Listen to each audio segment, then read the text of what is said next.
ओम नमः शिवाय। ओम नमः शिवाय। अगर आपने और कोई साधना नहीं की तो आप इस अप्सरा साधना को करके देखिए। अगर आपने कोई ज़िंदगी में कोई भी आज तक मंत्र जाप भी नहीं किया, ना ही आपने कोई साधना के बारे में सुना था लेकिन करके नहीं देखा, तो हम आज आपके लिए वही साधना लेकर आए हैं जो कि सबसे जल्दी सिद्ध होती है, सबसे जल्दी संपन्न होती है। ठीक है, तो इस अप्सरा की साधना बहुत आसान विधि विधान है, कोई ज़्यादा झंझट वाली बात नहीं है, बहुत ही आसान विद्या बताने वाले हैं हमको। तो चलिए आगे बढ़ते हैं।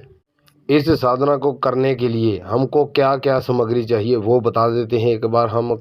सबसे पहले आपने एक दीपक लेना है, आटे का दीपक बनाना है। और वो दीपक लड़की ने बनाना है जो शादीशुदा नहीं है, जो कबारी लड़की है, उससे आपने इस दीपक को बनवा लेना है।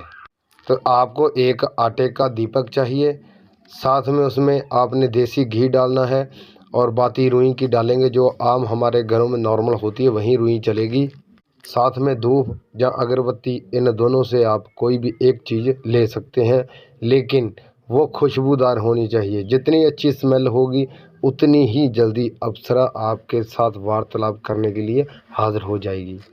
जितना ज़्यादा खुशबूदार रखेंगे, अपना घर रखेंगे, जहाँ अपना मंदिर रखेंगे, दरबार रखेंगे, तो वहाँ पर देवी देवता भी खींचे चले आते हैं।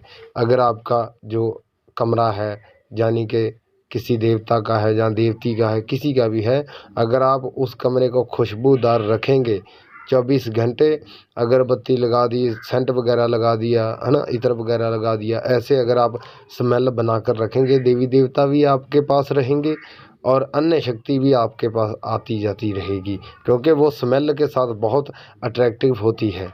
तो इसीलिए आपने खुशबूदार इत्र लेना है।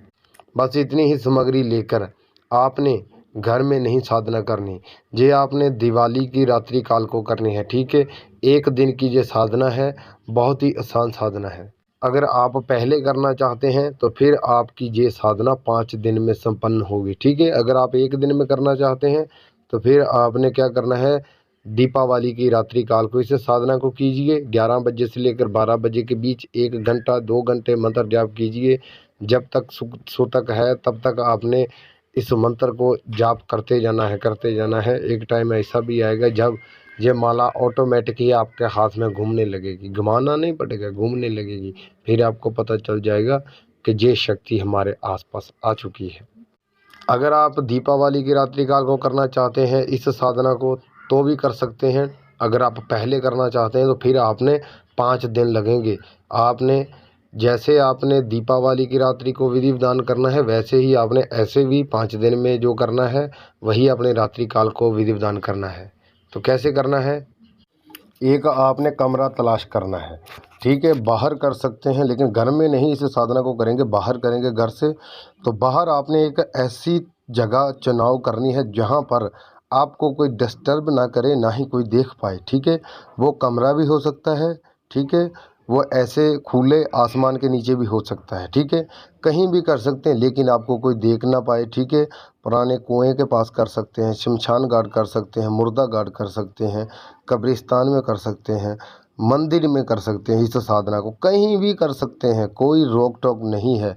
ठीक है, तो दिशा आपकी होने वाली है जिधर से सूर्य देव बाहर निकलते हैं उस तरफ आपने मुख करना है। यानी कि अगर आप 5 दिन इस साधना को करना चाहते हैं, पहले करना चाहते हैं, तो आपने भी ऐसे ही करना है जैसे आपने पहले दिन किया है। तो दीपावली की रात्रि को भी आपने जब इस साधना को करना है तो घर में नहीं करेंगे, घर से बाहर करेंगे। ठीक है, अगर आपको कोई साथ में डर वगैरह लगता है तो काल भैरव जी का सुरक्षा साबर मंत्र आपने कोई भी ले लेना है और उस मंत्र को 21 बार जाप कीजिए, अपने ऊपर फूंक मारिए और जो वो मंत्र आपकी सुरक्षा करेगा।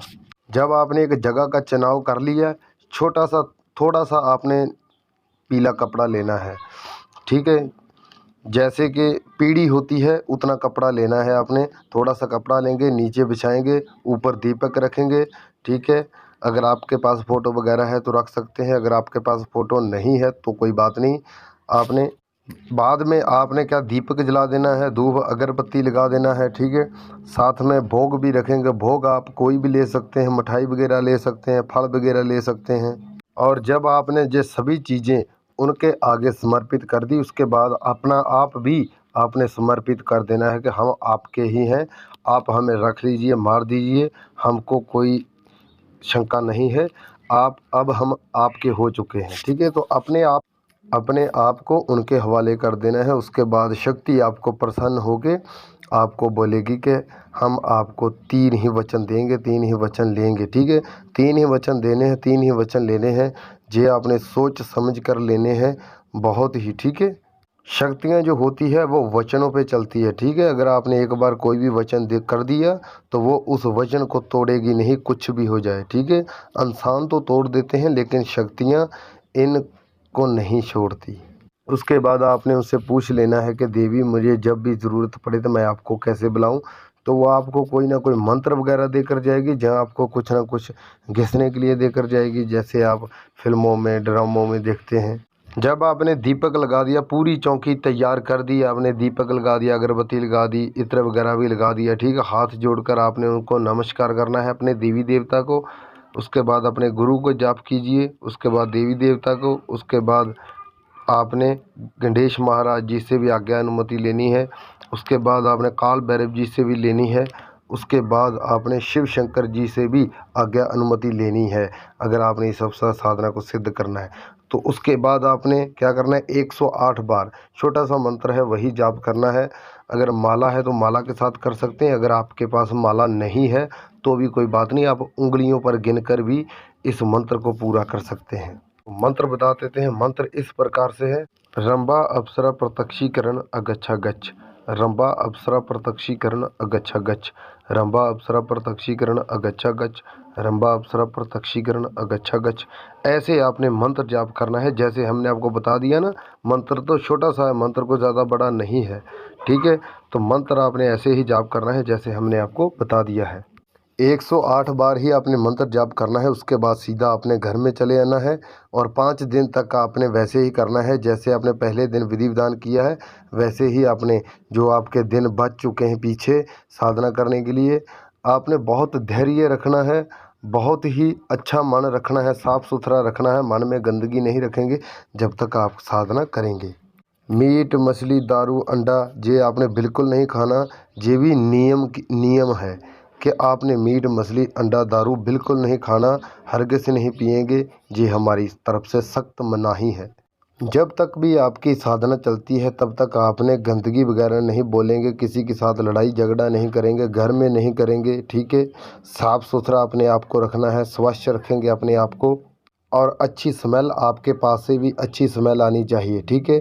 अप्सरा तो ही आपके पास खड़ेगी। अब संकल्प की बात कर लेते हैं। आपने संकल्प लेना है, जो संकल्प लेना बहुत ज़रूरी है। उस संकल्प के बगैर आपकी ये साधना कभी सिद्ध नहीं होगी, ठीक है। तो शिव शंकर जी के मंदिर में चले जाइए, हाथ में गंगा जल ले लीजिए, अपना नाम गोत्र पूरा एड्रेस आपने बता देना है, साधना बता देनी है कि हम ये साधना करने वाले हैं। उसके बाद जो भी आपके हाथ में गंगा जल बचा है अपने सिर में डाल लीजिए, और इस अप्सरा को आपने किस रूप में सिद्ध करना है वो भी आपने बीच में बताना है। जब आप संकल्प लेंगे ना, जब पूरा एड्रेस बताएंगे, उसी एड्रेस के बीच आपने ये भी बताना है कि हम इस अप्सरा की साधना करने वाले हैं। इस अप्सरा को हम माँ के रूप में पूजेंगे या बहन के रूप में, ठीक है। इन दोनों रूपों से एक रूप आपने कोई भी ले लेना है। अगर किसी की बहन नहीं है तो वो बहन को बहन के रूप में पूज सकता है, तो वो आपकी बहन की जगह ले लेगी, ठीक है।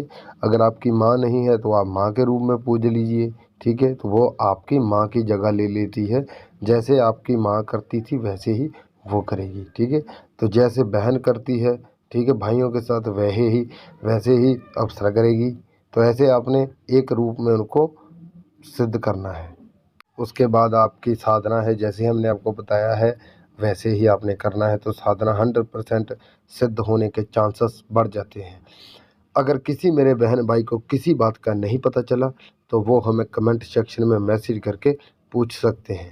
तो लाइक शेयर सब्सक्राइब करना मत भूलिए, बाद में आप भूल जाते हो तो प्लीज़ अभी कीजिए। अब हमें इजाज़त दीजिए। ओम नमः शिवाय, वंदे मातरम।